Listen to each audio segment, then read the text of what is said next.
Darya Safai, endama Parlamentoya Belçîkayê Bilez Îranê, ragihand ku roja îranê Parlamentoya velet biryarnameye ku spah Pasdarên Îranê wekî rêxistineke terorîst destnîşan dike, bi piraniya dengan hate pejirandin.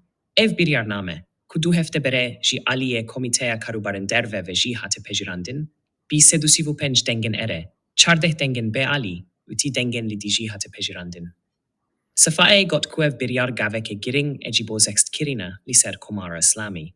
Li gorî ve hikûmeta Belçîkayê niha mecbure ku vê mijarê li ser asta yekîtiya Ewropayê bişopîne û hewl bide velatên dinên Ewropî rezî bike ku tevlî biryarê bibin.